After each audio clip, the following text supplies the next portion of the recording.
Hello everyone, in today's video I will be narrating stories that I found off of Reddit. If you enjoyed this video, make sure you subscribe to my channel, like this video, and comment something down below. But without further ado, let's get straight into these stories.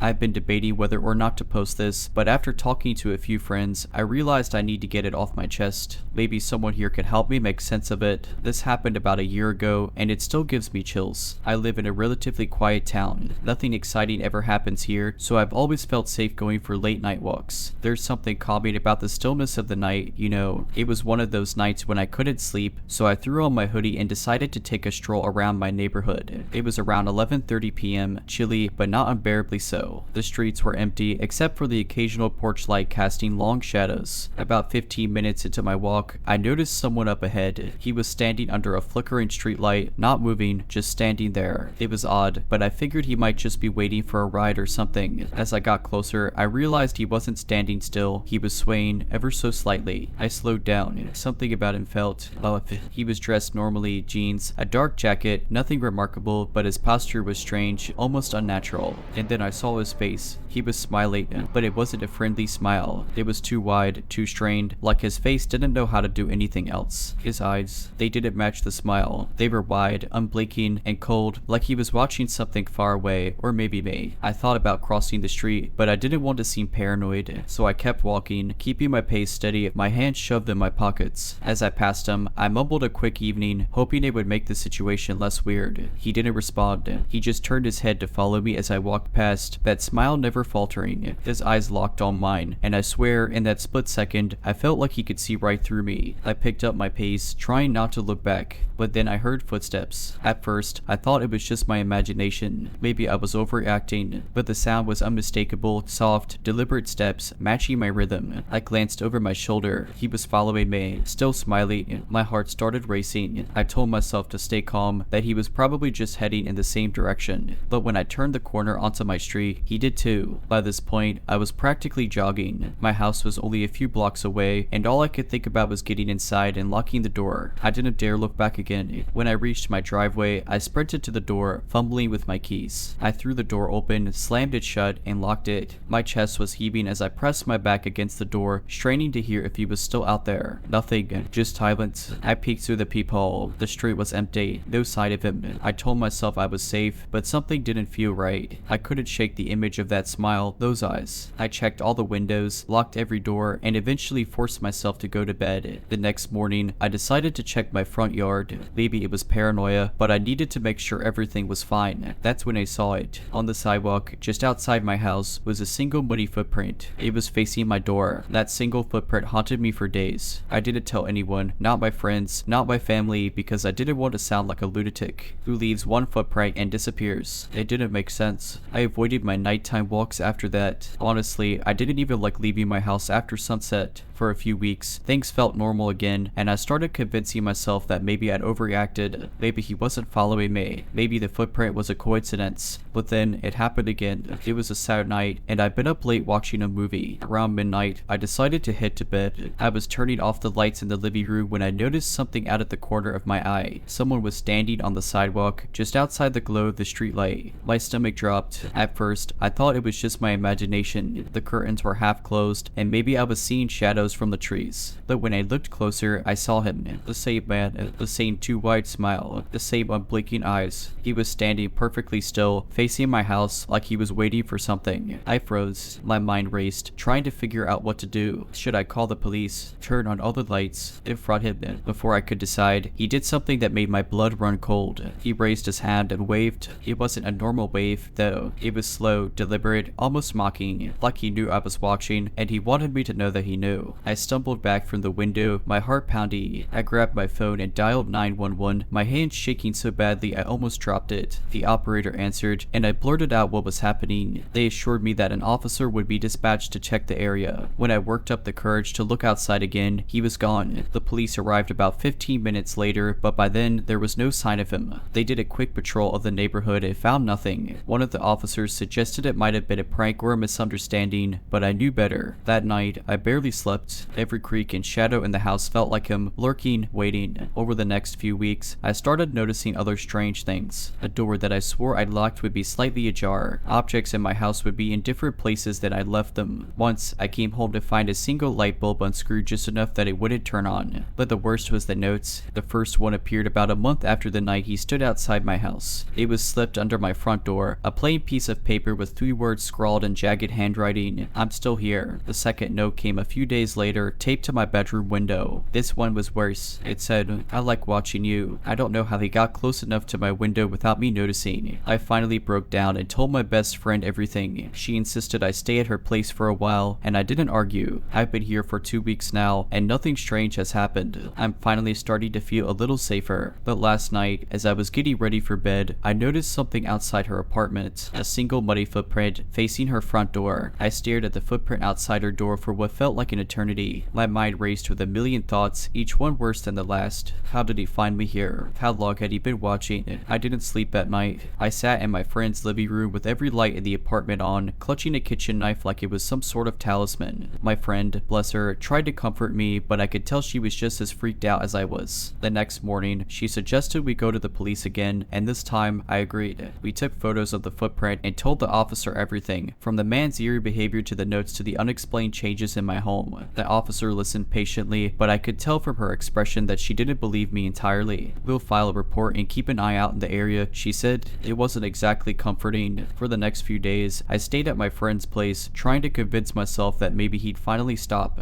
Maybe he'd move on. But deep down, I knew better. One night, I woke up around 2 a.m. with an uneasy feeling. The apartment was silent, but something felt wrong. I got up to check the locks on the doors and windows, as I'd been doing obsessively every night. That's when I saw it. On the sliding glass door to my friend's small balcony, there was a handprint. It was faint but unmistakable, pressed against the glass, fingers splayed, as if someone had been leaning in to peer inside. I froze. My friend's apartment was on the 3rd floor. I shook her awake, panic flooding my voice as I showed her the handprint. She tried to rationalize it. Maybe it was left there by someone earlier, or maybe it was nothing. But I could see the fear in her eyes. The next morning, we called the landlord and had security cameras installed outside her apartment. We thought this would give us some peace of mind, but it only made things worse. The first night the cameras were up, we didn't catch anything unusual, but on the second night, we reviewed the footage and found something that made my blood turn to ice. At around 3:15 a.m., the man appeared. He walked right up to the front door of the apartment building, stared at the camera for a moment, and smiled. It was the same unsettling, too wide smile I'd seen before. He stood there for a few minutes, just staring, before turning and walking away. We showed the footage to the police, but they didn't have much to go on. He didn't touch anything, didn't leave any evidence. It was like he wanted to be seen but knew exactly how far he could push without getting caught. I've moved 3 times since then, and I've changed my phone number, email, everything. I've done everything I can think of to disappear, but sometimes, late at night, I still get that feeling, that prickling on the back of my neck, like I'm being watched. And every once in a while, I'll find something out of place. A door unlocked that I know I locked, a single footprint in the dirt outside my window, and I wonder, how far can I run before he catches up? This happened to me a few years ago, and to this day, I can't fully explain it. It was my first time living alone, and I had just moved into a small studio apartment downtown, one of those older buildings with creaky floors and big, single-pane windows that let in every sound from the street below. It wasn't fancy, but it was cheap, and I was excited to have my own space. The first few nights were uneventful, aside from getting used to the weird noises an old building makes. But on the 4th night, something happened that still gives me chills. It was around 1 a.m. I was sitting on my couch, scrolling on my phone with the TV on for background noise. The window behind me was open just a crack to let in some air. Suddenly, I heard a faint tapping sound. I froze, thinking it was just my imagination or maybe a branch hitting the glass. But then it happened again. Tap, tap, tap. I turned down the TV and listened. It was definitely coming from the window. I told myself it was probably nothing, maybe a bird or some loose wiring. Still, I felt uneasy. Trying to act casual, I got up and walked toward the kitchen, which gave me a better view of the window from the side. That's when I saw him.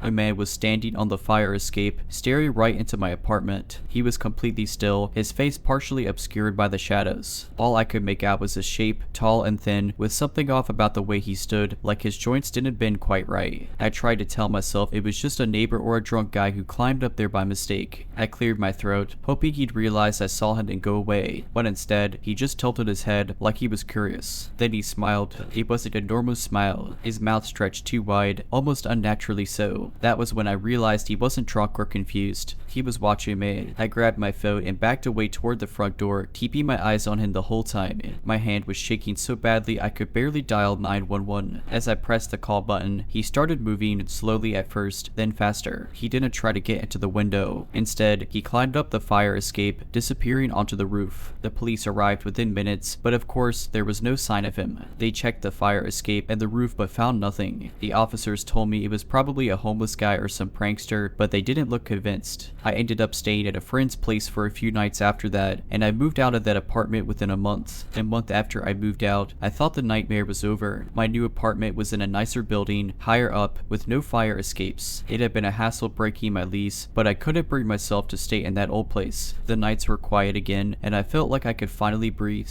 until I heard the tapping again. It was faint, barely audible, but unmistakable. I was lying in bed late one night, trying to fall asleep, when I heard it tap, tap, tap. It was coming from my bedroom window on the 8th floor. My heart stopped. I told myself it was impossible. There was no fire escape, no balcony, no way for anyone or anything to be out there. I stayed frozen in bed, every muscle in my body tensed, listening. Tap, tap, tap. I didn't want to look, but I couldn't stop myself. Slowly, I turned my head toward the window. The blinds were drawn, but the outline of something or someone was pressed against the shadow of a hand. Fingers too long and thin to be human ran down the slats. I sat up, clutching my blanket, and stared, trying to convince myself I was dreaming. Then the shadow moved, shifting unnaturally as if it were crawling sideways across the glass. The tapping started again, louder this time, and I fumbled for my phone on the nightstand, hands shaking as I dialed 911. I could barely get the words out as I told the operator someone was outside my window. She sounded calm, but I could hear the edge of doubt in her voice when I said I was on the 8th floor. Stayed on the line, she said, "We'll send someone right away." As I waited, I couldn't take my eyes off the window. The shadow stayed still, as if it knew I was watching. Then, without warning, it began to shift. The blinds bulged inward, like something was pushing against them, trying to get in. I bolted for the front door, phone still in my hand, and ran into the hallway. I didn't stop until I was outside, barefoot and shivering in the cold night air. The police arrived within minutes, and when they searched my apartment, they found nothing. No signs of forced entry, no footprints on the window ledge, nothing to suggest anyone had been there, but I knew what I saw. And the next morning, I found something that made my blood run cold. On the outside of the window, written in the fog of condensation, were 3 words: "I found you." I stared at those words, frozen in place. My first instinct was to run, to get as far away as possible, but something about the message held me there, like a rabbit caught in a predator's gaze. "I found you." The handwriting wasn't messy or rushed. Each letter was deliberate, precise, almost elegant. But how could anyone have written it? The window ledge outside was barely wide enough to fit a bird. I didn't go to work that day. I spent hours obsessively checking the windows, my locks, the peephole on my door. Every creak of the building, every passing shadow outside sent my heart racing. I called a locksmith and had every lock in the apartment replaced. I even taped down the edges of the windows, as if that would somehow keep whatever it was out. For a week, nothing happened. I convinced myself that I was overreacting, that maybe it had been some strange prank. I didn't sleep well, but I started to regain a sense of normalcy, until the power went out. It was late again, close to midnight. I was on my couch watching TV when everything went dark. The silence was immediate and suffocating. No hum of the fridge, no street lights glowing through the window, just pitch black. I grabbed my phone, using its flashlight to navigate. I tried to tell myself it was just a regular power outage, but I knew,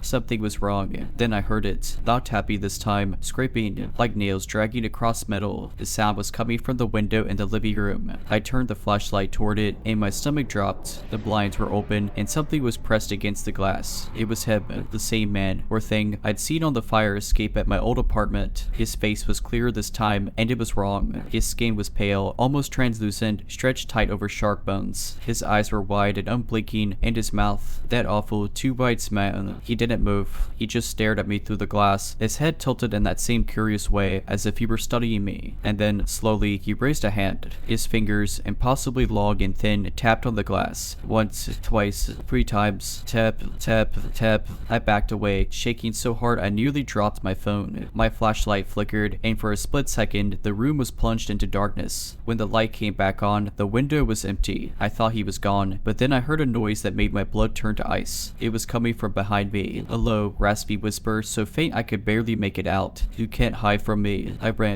I didn't stop to grab my keys or even my shoes. I just threw open the door and bolted down the hallway. I didn't look back. I didn't want to know if he was following me. I spent the night at a 24-hour diner, too scared to go home. When morning came, I returned with a friend, but the apartment was exactly how I left it. No signs of a break-in, no scratches on the window. Just one thing was different. On my coffee table, where I knew I hadn't left anything, was a single piece of paper, written in the same precise handwriting as before with 4 new words. See you again soon.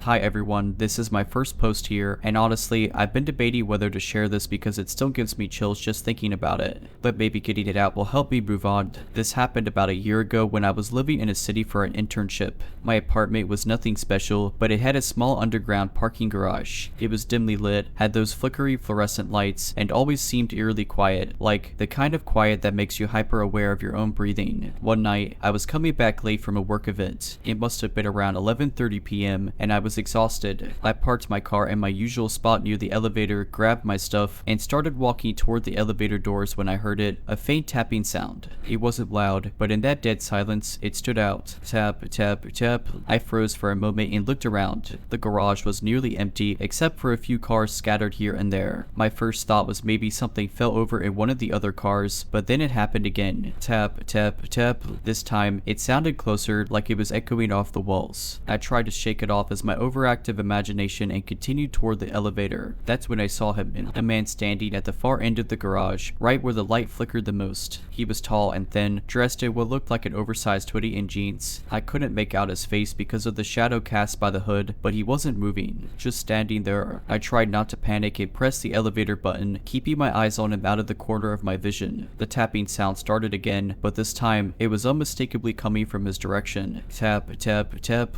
It wasn't until then that I realized he wasn't tapping on something. He was tapping his fingers against his own leg, almost rhythmically. The elevator finally dinged, and I rushed inside, pressing the button for my floor. As the doors started to close, I risked one last glance at him. He wasn't tapping anymore. Instead, he had turned his head slightly, just enough for me to see his face, or lack of one. His skin was pale, almost grayish, and his eyes, they didn't look human. They were too big, too dark, like empty sockets that somehow stared straight through me. The door shut, and I slammed the close door button repeatedly, even though it was already closing. The elevator ride felt like an eternity, and when I got to my floor, I practically sprinted to my apartment, locking the door behind me. I didn't sleep that night. Every little noise made me jump, and I kept imagining those empty eyes staring at me through the window. The next morning, I went down to the garage to check my car, and of course, the man was gone. But there was something on the hood of my car, a single, dirty handprint, larger than any human hand I've ever seen. I reported it to the building manager, who shrugged it off, saying it was probably a homeless guy trying to scare people. But I knew what I saw. I moved out a few months later, but I still park on the street whenever I can. I never want to step foot in another underground garage. After that night, I couldn't shake the feeling that something was watching me. Even in broad daylight, I'd catch myself glancing over my shoulder. It didn't help that every time I used the garage after that, I felt like the air got heavier, like it was suffocating me. Nothing unusual happened for a few weeks, but the unease never went away. One Friday night, I stayed late at work to finish up a big project. By the time I got home, it was after midnight, and the garage was eerily empty again. I took a deep breath before pulling in and parked as close to the elevator as I could. The thought of walking across the garage alone made my stomach churn. This time, I tried to be smart. I had my keys ready in one hand and my phone in the other. As soon as I got out of the car, I scanned the area. No one was there, but the tapping sound was back. Tap, tap, tap.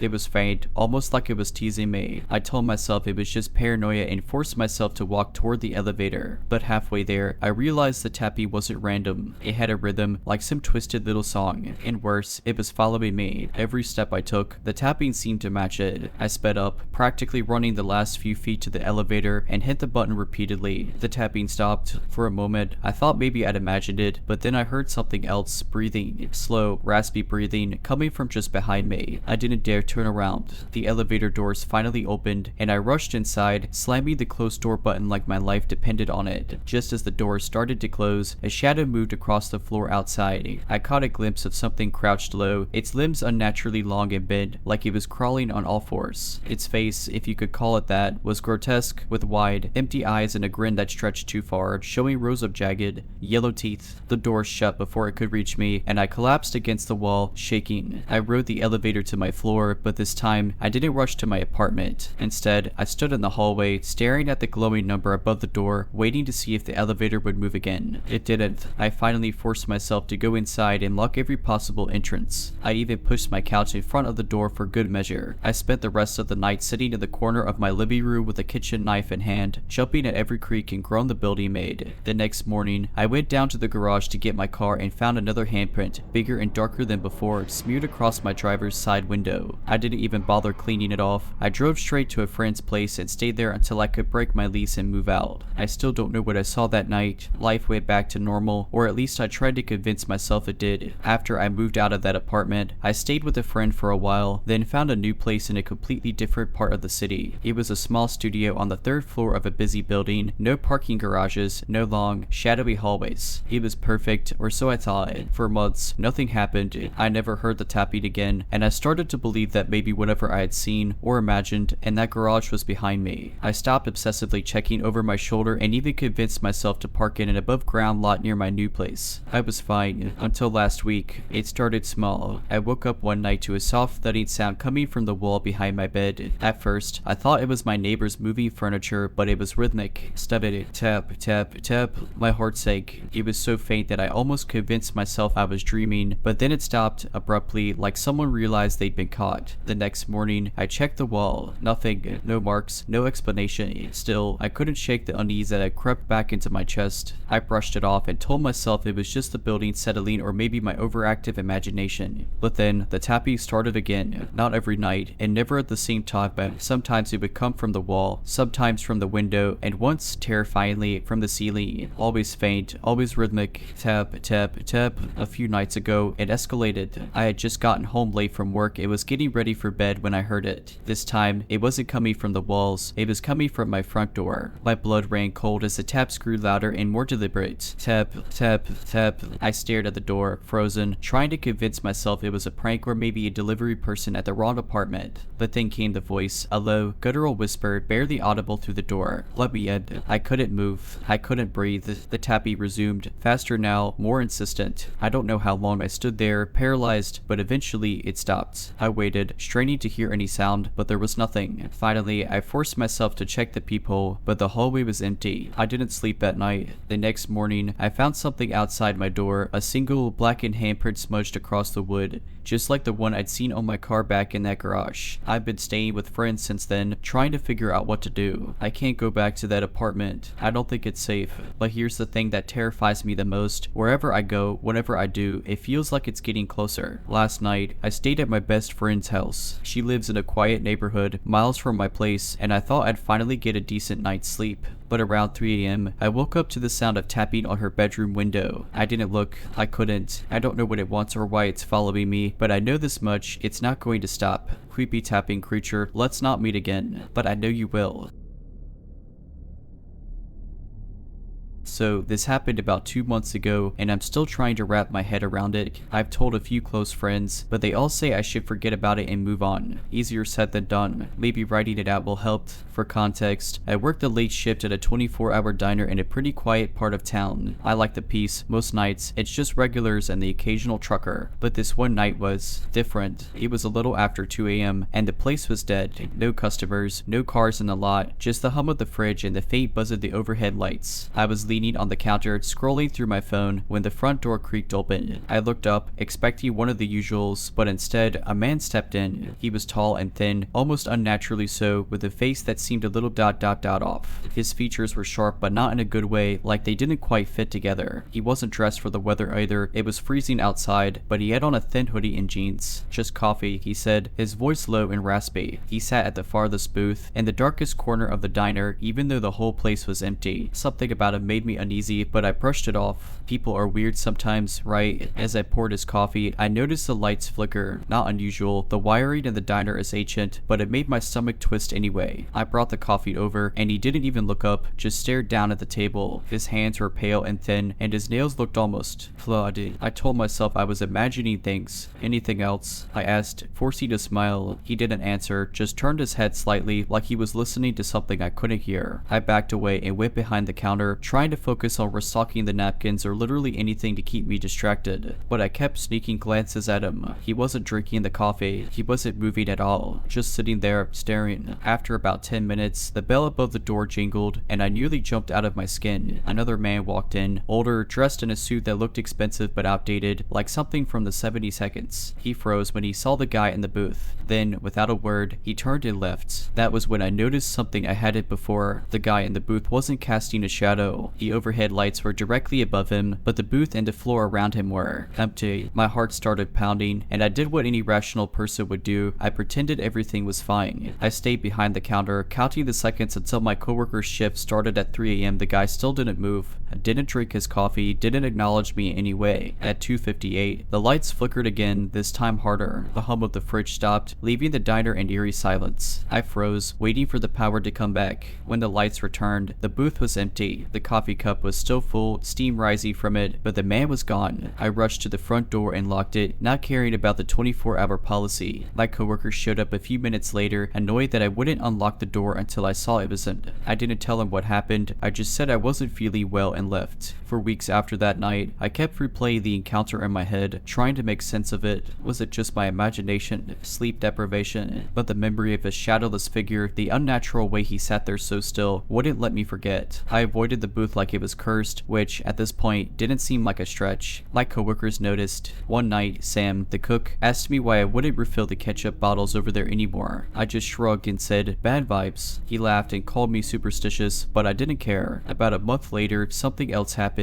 It was another slow night. The clock had just hit 1 a.m., and the diner was quiet except for the sound of a late-night talk show playing faintly on the small TV above the counter. A young couple came in and took a seat in the middle of the diner, far away from that booth. I was grateful for the distraction and quickly went over to take their order. They were sweet, probably in their early 20s, laughing and whispering to each other. It was the kind of normalcy I needed to shake off the lingering dread of that corner booth. I brought them their food, refilled their drinks, and tried to convince myself that everything was fine. Then the bell above the door jingled. I turned around, and my stomach dropped. It was him, the shadowless man. He looked the same as before, too tall, too thin, and wearing the same threadbare hoodie despite the biting cold outside. His sharp, mismatched features seemed even more pronounced under the harsh fluorescent lights. Without looking at me, he walked straight to the booth. This time, I couldn't move. My feet felt glued to the floor as I watched him slide into the seat. He didn't acknowledge me or the couple, just sat there, motionless like before. The couple must have sensed my discomfort because they turned to look at the booth. The girl frowned. "Is that booth even open?" she asked. "It looks weird." Before I could answer, the lights flickered. Not just a quick buzz, it was a full-on blackout for a second or two. When the lights came back, the couple gasped. The man was gone, but something wasn't right. The booth ... it looked wrong. The fabric of the seat was darker, almost like it was burnt, and there was something on the table, a small, folded piece of paper. My hands trembled as I forced myself to walk over and pick it up. The paper was ice cold, and the writing on it looked like it had been scratched into the surface with something sharp. It read, "You're next." I dropped it like it burned me and stepped back, my heart racing. The couple, sensing my panic, stood up quickly. "What's going on?" the guy asked, his voice shaky. "I don't know," I whispered, barely able to speak. "But you need to leave." "No." They didn't argue. They grabbed their things and left, glancing over their shoulders as they walked out. I locked the door behind them, even though it was way too early to close. I didn't care about breaking policy. I just wanted to feel safe. When I turned back to the booth, the paper was gone. The burn mark on the seat, though, that was still there. And I swear, as I stood there staring, I heard something faint, like a low, guttural chuckle coming from nowhere and everywhere at once. I quit the diner the next morning and told my boss I couldn't handle the night shifts anymore and walked out for good. I thought quitting the diner would be the end of it. I thought walking away from that booth, that man, and that cursed place would give me peace. But I was wrong. The nightmares started almost immediately. At first, they were vague, just flashes of the diner's fluorescent lights flickering, the booth sitting in silence, and the sensation of being watched.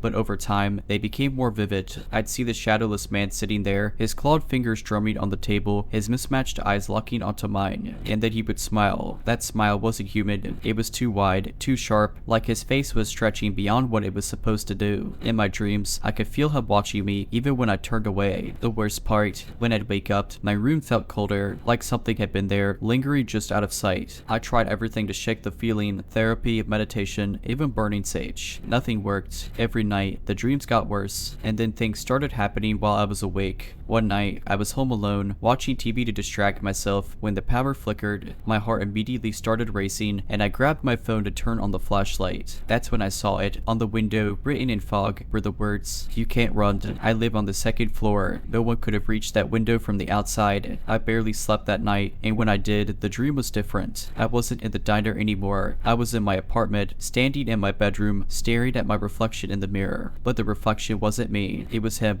the shadowless man, grinning back at me with those razor-sharp teeth. He whispered something I couldn't quite make out, but I woke up with the words echoing in my mind, "I'm coming." A few nights later, I decided I couldn't stay in the apartment anymore. I packed a bag and went to stay with my friend Emily. She didn't ask too many questions, just let me crash on her couch. I felt safer there for a while, until Emily saw him too. It was around 3 a.m., and we were both still awake, watching bad reality TV and eating popcorn. Out of nowhere, Emily froze, her eyes fixed on the living room window. "Who the hell was that?" she whispered. My stomach dropped. I didn't want to look, but I forced myself to. Standing outside, barely visible in the dim streetlight, was a tall, thin figure. His face was shadowed, but I knew it was him. He was just standing there, perfectly still, staring up at the window. Emily grabbed her phone to call the police, but as soon as she turned away, the figure was gone. No sound, no movement, just gone. When the cops arrived, they didn't find anything. No footprints, no sign anyone had been there. Emily didn't let me stay after that. She said she wasn't mad, just scared. "Whatever this is," she said, "it's following you. I just can't. I don't know what to do anymore. It's like he's everywhere. I see him in the corners of my vision, a reflections that vanish when I turn to look. Lights flicker no matter where I go. And last night, I found something on my kitchen table, a small, folded piece of paper just like the one in the diner. My hands were shaking as I opened it. It said, "You're next." I don't know what he wants or why he's after me, but I'm starting to think there's no escaping him. If you've ever felt that chill, like someone is watching you when you're alone, or if your lights flicker at odd hours, leave. Run, don't look back, because once he notices you, it's already too late. This happened to me about 2 years ago, and I still get chills every time I think about it. For context, I'm a 24-year-old woman who lives in a mid-sized city. I've always been cautious, especially since I work late shifts at a diner. Most nights, I'd walk the few blocks home with my keys between my fingers, constantly scanning my surroundings. But no amount of vigilance could have prepared me for this encounter. It was a Tuesday night, or technically Wednesday morning, and my shift had been brutal. By the time I clocked out, it was nearly 2 a.m., and the streets were eerily quiet. The air was thick with fog, the kind that makes streetlights look like floating orbs. I was halfway home when I noticed him, this man in a bright red jacket. At first, I thought it was odd because the jacket was too bright, almost glowing against the muted gray of the fog. He was standing on the opposite side of the street, facing me but not moving. I glanced at him quickly, trying not to make eye contact, and kept walking. After a few seconds, I heard footsteps behind me. I turned around, but no one was there. The man in the red jacket was still on the opposite side of the street, standing completely still. I told myself I was imagining things and quickened my pace. When I turned the corner onto my street, I looked over my shoulder again. He wasn't on the opposite side anymore. He was standing directly under a street light, just a few yards away. His face was hidden by the shadow of his hood, but I could feel his eyes on me. The strangest part, I hadn't heard him cross the street. Panic set in. I fumbled with my phone, pretending to make a call, hoping it would deter him. "Hey, yeah, I'm almost home. Can you meet me outside?" I said loudly, trying to keep my voice steady. That's when he laughed. It wasn't a normal laugh. It was high-pitched, almost childlike, and it echoed unnaturally in the empty street. I bolted. My apartment building was just ahead, and I could see the faint light of the lobby. As I ran, I could hear the laugh following me, getting louder and louder, even though I couldn't hear any footsteps. When I reached the building, I fumbled with my keys, praying I could get the door open before he caught up. Finally, the lock clicked, and I threw myself inside, slamming the door behind me. My heart was pounding as I turned to look through the glass door. He was standing right outside, his hood now pulled back. His face was pale, almost glowing in the dim light, with wide, unblinking eyes and a grin that stretched too far. He pressed his hand against the glass, and I swear, his fingers left smudges even though I never heard the door creak. I backed away, my hands shaking, and grabbed my phone to call the police. When I looked up again, he was gone. The police arrived quickly, but there was no sign of him. They said it was probably a drunk or someone trying to scare me, but I knew it wasn't that simple. I moved out of that apartment a few months later. For a while after I moved, things seemed to return to normal. The new apartment was in a busier part of town, and I felt safer surrounded by more people and noise. I even convinced myself that the encounter with the man in the red jacket was some bizarre one-off experience, a prank or some creepy loner who decided to scare me for fun. But then, about 6 months later, I started seeing him again. The first time was at the grocery store. I was in the frozen food aisle, debating between two brands of pizza when I felt it, that prickling sensation you get when someone is staring at you. I looked up, and there he was, standing at the other end of the aisle. Same bright red jacket, same hood covering his face. This time, though, there was no fog, no shadows to play tricks on my mind. He was as real as the pizzas in my hands. I froze, unsure of what to do. He didn't move, just stood there, his head slightly tilted, like he was waiting for me to make the first move. I forced myself to act normal, abandoning the pizza and heading toward the front of the store. I didn't look back, but I could feel his presence, like an invisible tether pulling at my spine. I left the store as quickly as I could, practically running to my car. As I fumbled with my keys, I glanced around the parking lot. He wasn't there. I got in, locked the doors, and drove home, heart pounding the entire way. After that, I started seeing him everywhere. At first, it was sporadic. He'd be across the street while I was walking to work or standing on the platform at the train station. But then, it became more frequent. Once, I woke up in the middle of the night and saw him standing under the streetlight outside my bedroom window, staring up at me. I stopped sleeping properly after that. I tried to convince myself it was just some random guy who happened to own the same jacket. But deep down, I knew better. There was something wrong about him, something unnatural. No matter where I saw him, he always seemed out of place, like he didn't belong in this world. The final straw came a few weeks ago. I was on the subway, coming home from a late shift, when I noticed him sitting a few rows down. This time, he wasn't alone. He was surrounded by other passengers, but no one seemed to notice him. They were all scrolling on their phones, chatting, or staring out the windows, completely oblivious to the man in the red jacket. He turned his head slowly, locking eyes with me. For the first time, I could see his face clearly. His skin was unnaturally pale, almost translucent, and his eyes. They were completely black, like bottomless pits. His mouth stretched into that same impossibly wide grin, and I swear I heard his laughter, even over the noise of the train. I got off at the next stop, even though it wasn't mine, and ran straight to the station attendant. I begged them to check the security footage, convinced that someone had to see this guy following me. They were hesitant, but eventually agreed to help. The footage showed me sitting on the train, although it's been a week since I last saw him. I've been staying inside as much as possible, working remotely, and only going out when absolutely necessary. I've even been crashing at my friend Clara's place a few nights a week because I can't handle being alone in my apartment anymore. She's been supportive, but I can tell she thinks I'm overreacting. Last night, I stayed at my place because I thought maybe it was over. Maybe he'd finally moved on, or maybe I was just losing my mind. I tried to convince myself it was all in my head, that the footage from the train proved it was just paranoia. I was wrong. It started with a knock on my door at exactly 3 a.m. I froze in bed, clutching my blanket like it was some kind of shield. No one comes to my door at that hour, especially in this neighborhood. The knock came again, louder this time, followed by a voice. Let me in. It was soft, almost playful, but unmistakably his voice. That same high-pitched, childlike tone I'd heard the first night I saw him. My blood ran cold. I didn't move, didn't breathe, hoping he'd think I wasn't home. But then, I heard it. The doorknob rattled. Come on, the voice whispered. I just want to talk. I grabbed my phone and dialed 911 with shaking hands, whispering to the operator that someone was trying to break in. They told me to stay on the line and hide until officers arrived. I grabbed a kitchen knife and locked myself in the bathroom, heart pounding so hard I thought it might give me away. The knocking stopped, and for a moment there was silence. Then I heard it, his laughter. It echoed through the apartment, coming from everywhere and nowhere all at once. It was in my ears, in my head, in my bones. The operator was still on the line, asking if I was okay, but I couldn't respond. My voice was gone.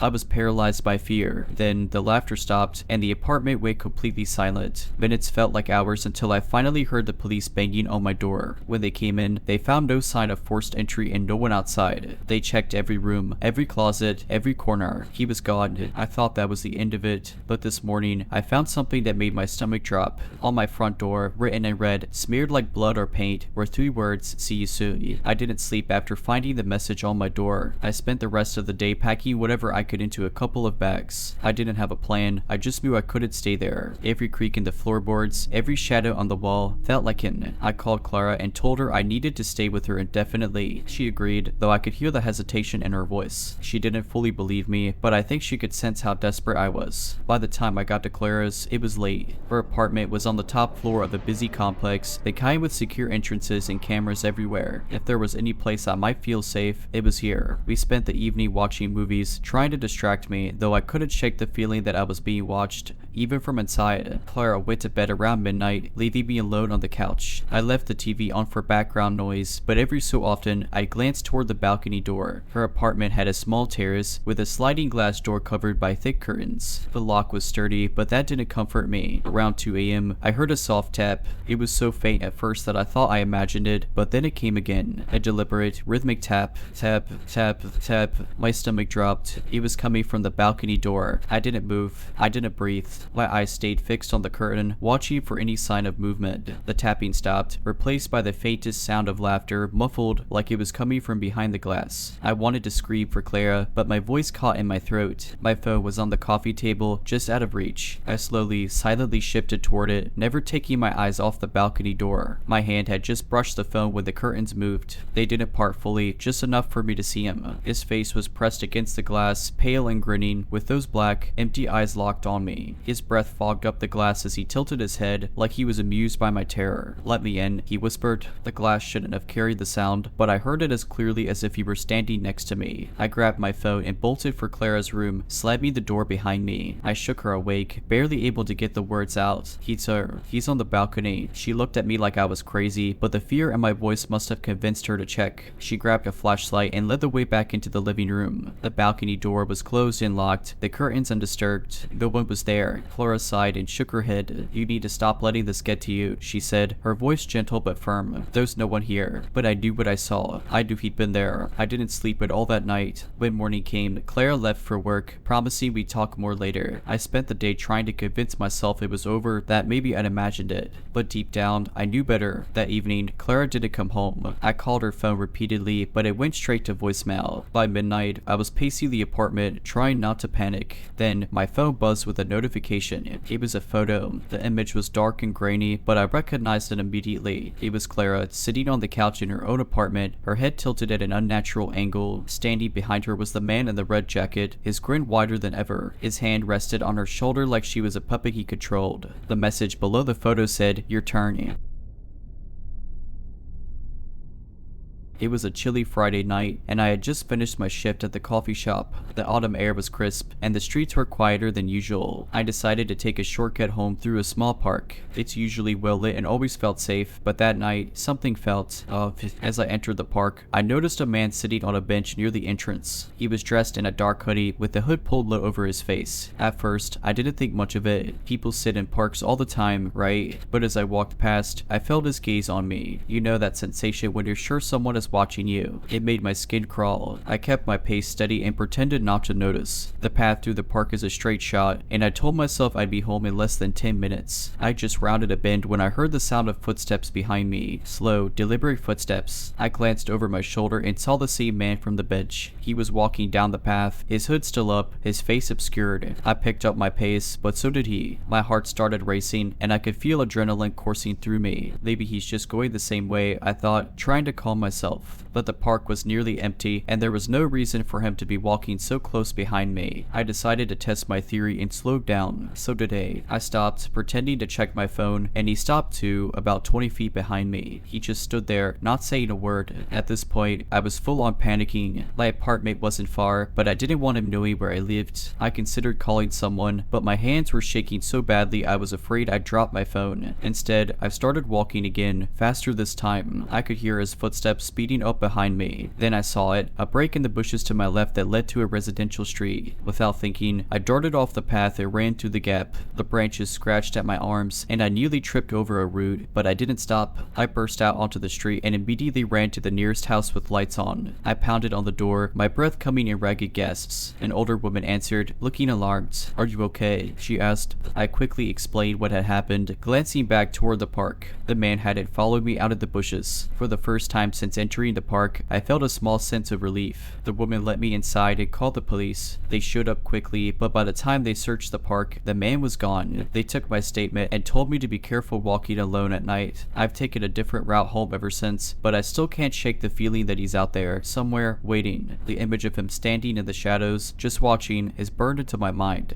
I'll never forget the sound of his footsteps echoing behind me, or the way he seemed to appear out of nowhere. A couple of weeks passed, and I began to feel more at ease. The memory of that night still lingered, but nothing else had happened to make me feel unsafe. I started walking to work again, taking the long way around to avoid the park. It wasn't ideal, but I felt safer. One evening, as I was nearing my apartment building, I noticed a figure standing across the street. My stomach dropped. It was him, the man from the park. He wasn't wearing his hood this time, and I could see his face. It was expressionless, almost blank, but his eyes were locked on me. I hurried to my door, fumbling with my keys, and glanced back over my shoulder. He hadn't moved. He just stood there, watching. I managed to get inside and lock the door behind me. My heart was pounding, and I felt like I was going to be sick. I called the police again, but by the time they arrived, he was gone. They assured me they'd patrol the area and advised me to stay alert. I appreciated their concern, but it wasn't much comfort. That night, I barely slept, jumping at every noise outside my window. The next morning, I found a note slipped under my door. It was written in messy, almost childlike handwriting. The note read, "You're fun to follow." My blood ran cold. I immediately called the police and showed them the note. They told me they'd increase patrols around my building and advised me to stay somewhere else for a few days. I packed a bag and went to stay with a friend across town, but even there, I couldn't shake the feeling of being watched. It's been weeks now, and the man hasn't showed up again. The police have no leads, and the note didn't yield any fingerprints. I've moved to a new apartment in a different part of the city, and I've taken every precaution to keep my address private. Last night, I got my answer. I was in my new apartment, trying to settle into bed after another long day of work. My phone buzzed on the nightstand, and I reached for it, expecting a text from a friend. Instead, it was a photo. My heart stopped when I opened it. The photo was of me in my apartment, sitting on the couch, taken just hours earlier. I jumped up and checked every lock and window in a frenzy. They were all secure. I didn't understand how he could have taken the picture. I called the police immediately and showed them the photo. They told me to stay on the line while officers were dispatched to my location. I was trembling as I waited. Every creak in the apartment felt amplified, every shadow threatening. When the police arrived, they searched the building and surrounding area but found no sign of him. They told me it was possible he'd hacked a device or used a long lens from another building. They promised to investigate further and stationed a patrol car outside for the night. I didn't sleep at all. Every time I closed my eyes, I saw his face, imagined him standing outside or worse, already inside. The fear has become unbearable. This morning, I found another note, this time taped to my bathroom mirror. It read, "You can't hide forever. I'm writing this now because I don't know what else to do. The police are trying to help, but I feel like I'm losing my mind. He's always one step ahead, and I'm terrified of what he'll do next. I've started documenting everything in a journal. It's the only way I feel like I have any control left. I write down every noise, every strange feeling, every odd encounter. Maybe if I'm meticulous enough, I'll find some pattern, some clue to stop this nightmare." Today, while grocery shopping, I caught myself scanning every face in the store, looking for him. I'm exhausted, but I can't stop.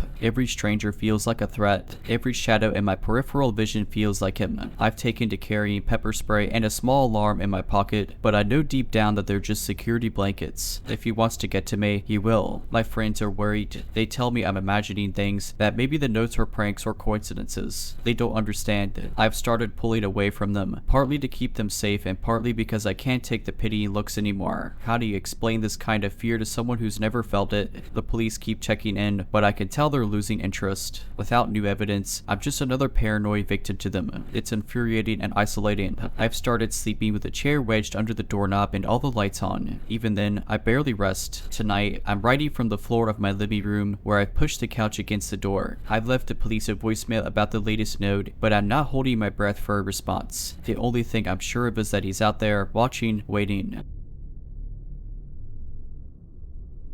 Hi everyone, I've never posted on here before, but after what happened to me last night, I think this is the only place that might understand. I'm still shaken, so I apologize if this comes out a little jumbled. I live alone in a small rental house in a pretty quiet neighborhood. It's one of those older homes with creaky floors and a strange layout, but it's cheap and it's mine, well rented. For context, the house has a tiny attic crawl space accessible by a panel in the hallway ceiling. I've never bothered with it because I figured it's just insulation and cobwebs up there. Yesterday evening, morning, I came home from work around 7 p.m. It was already dark, and I was exhausted. I made myself some dinner, watched some TV, and went to bed around 11. Sometime in the night, I woke up to a soft thud. It wasn't loud, but it was distinct, like something heavy had dropped onto a soft surface. I lay there for a moment, trying to convince myself it was just the house settling. Then I heard it again. Thud. This time, it sounded closer, and I swear it came from above me. My heart started racing. I told myself I was being paranoid, but I couldn't shake the feeling. I grabbed my phone, turned on the flashlight, and crept into the hallway. The house was dead silent except for the occasional creak of wood expanding and contracting in the cold night air. As I pointed my flashlight toward the ceiling, I saw the attic panel was slightly ajar. I froze. My first thought was that maybe a draft had pushed it open, but all the windows were closed, and I couldn't hear the heat running. I stood there, staring at the panel, debating whether I should check it out or call someone. Eventually, I decided to grab a broom and poke at the panel, hoping to push it closed. As I raised the broom, I heard the faintest scrape, like nails on wood. My blood ran cold. I backed up slowly, keeping the broom between me and the panel. That's when I saw something move, a shadow or a shape. I can't even describe it properly. It was quick, but there was definitely something up there. I bolted back to my bedroom, locked the door, and called 911. The dispatcher told me to stay on the line and keep calm, but how could I? Someone or something was in my house. The police arrived within minutes, but it felt like hours. They searched the house and found no sign of forced entry. Then they checked the attic. There was a man up there. He was filthy, with matted hair and ragged clothes. He had been living in the crawl space for who knows how long. The police found a sleeping bag, empty food wrappers, and even a notebook filled with bizarre, rambling notes. He didn't resist when they pulled him down, just stared at me with the most unnerving grin I've ever seen. The officers assured me he wouldn't be coming back, but I couldn't sleep after they left. I didn't go back to sleep that night. Instead, I sat in my living room with every light on, clutching a kitchen knife like it could protect me from whatever nightmares still lingered in the house. I kept replaying everything in my head, trying to piece together how I could have missed the signs. The police didn't say much about the man, only that he'd likely been squatting in the attic for weeks, maybe longer. Leaks. The thought made my stomach turn. I tried to remember any strange noises, any odd occurrences, but nothing seemed out of place, at least not until last night. Except, now that I think about it, there were small things. Food seemed to disappear faster than I remembered eating it. My keys would sometimes be in a different spot than where I swore I'd left them. And my cat, Nisso, she'd been acting strange lately. She'd sit in the hallway at night, staring up at the ceiling, her tail flicking back and forth. I just assumed she was being her usual weird self. But now I wonder if she knew something I didn't. This morning, I decided I couldn't stay in the house any longer. I called my landlord and told them what happened. To my surprise, they didn't seem shocked. This isn't the first time I've heard something like this in those old houses. They said casually, like it was no big deal. I demanded to break my lease, and after some back and forth, they agreed. Apparently, they'd rather lose a tenant than deal with legal trouble if word got out. As I packed my things, I couldn't shake the feeling that I was being watched. Every creak of the floorboards made me jump. Nisso stayed glued to my side, her ears constantly twitching. I tried to move quickly, but every little task felt monumental with my nerves so frayed. When I finally reached the attic panel to take one last look, just to be sure, my hands were trembling. I used the broom again, pushing it open just enough to shine a flashlight inside. The space was empty, but the smell of damp insulation and stale sweat made me gag. That's when I noticed something I hadn't seen before. Tiny holes drilled into the ceiling directly above my bedroom. Not big enough to be noticeable from below, but just large enough for someone to see through. My blood ran cold as I realized he must have been watching me while I slept, while I changed, while I thought I was alone. I slammed the panel shut and left the house for good. It's been a couple of weeks now, and I've moved into a new apartment in a much newer building. I've installed extra locks, a security camera, and even a motion detector. I'm trying to convince myself that this was a freak incident, that it's over now, but I still can't shake the feeling that I'm being watched. Sometimes I wake up in the middle of the night, convinced I heard a faint scrape or thud. And then there's the notebook. The police let me keep it after taking some photos for evidence. I don't know why I haven't thrown it away. It feels like some horrible talisman. Most of it is gibberish, but there's one line that's written over and over in different parts of the notebook. I didn't notice it at first because it's mixed in with the ramblings, but once I saw it, I couldn't unsee it. She doesn't know I'm here. I can't stop wondering if there's someone else out there, watching, waiting for me to drop my guard. I don't know if I'll ever feel safe again. This happened about 6 years ago, and I still get chills whenever I think about it. For context, I was living in a small apartment building in a quiet town, the kind of place where everyone sort of knew each other or at least recognized faces. I was a broke college student at the time, living alone, and this was the cheapest place I could afford. One night, I got home late after a study session at the library. It was around 11 p.m. and the building was eerily silent as usual. I parked my car, walked through the dimly lit hallway, and climbed the narrow stairs to my second floor unit. As I reached my door, I noticed something odd. There was a man standing at the end of the hallway. At first, I thought he might be a new tenant or visiting someone, but the more I looked at him, the more uneasy I felt. He was just standing there, motionless, staring at me. He was wearing a long, dark coat, and his face was partially obscured by the shadows. I couldn't make out his features, but something about his stillness felt off. I tried to ignore him and quickly unlocked my door. As I stepped inside, I glanced back over my shoulder. He hadn't moved. He was still standing there, staring. I locked the door behind me and let out a shaky breath. It's fine, I told myself. He's probably just waiting for someone. But deep down, I knew something wasn't right. A few hours passed, and I tried to focus on studying, but I couldn't shake the image of the man from my mind. Around 2 a.m., I decided to call it a night. As I was brushing my teeth, I heard a soft knock on my door. My heart nearly stopped. It wasn't a loud knock, just a faint tap tap tap, like whoever it was didn't want to wake anyone else up. I froze, toothbrush in hand, listening. Maybe it was one of my neighbors. But why would they be knocking at this hour? The knocking stopped, and for a moment, I thought I imagined it, but then I heard it again. Tap tap tap. This time, slower, more deliberate. I tiptoed to the door and peeked through the peephole. My stomach dropped. It was him, the man from the hallway. He was standing just inches from my door, his face pressed so close to the peephole that all I could see was his eye. I stumbled back, trying to stay silent. My hands were shaking so badly I could barely grab my phone. I dialed 911, whispering to the operator about the man at my door. While I was on the phone, the knocking stopped. I looked through the peephole again. He was gone. The police arrived about 10 minutes later. They searched the building but didn't find anyone matching the description I gave them. There were no signs of forced entry, and none of my neighbors had seen or heard anything. I didn't sleep that night, and for the next few weeks, I was constantly on edge. I even borrowed a friend's dog to keep me company. Nothing else strange happened after that, but I moved out a few months later. To this day, I have no idea who that man was or what he wanted, but sometimes, late at night, I think about his eyes staring through the peephole, and I can't help but wonder if he ever came back. Alright, but that's it. I hope you enjoyed this video. If you did, make sure to subscribe to my channel, like this video, and comment something down below. But as always, Have a nice day.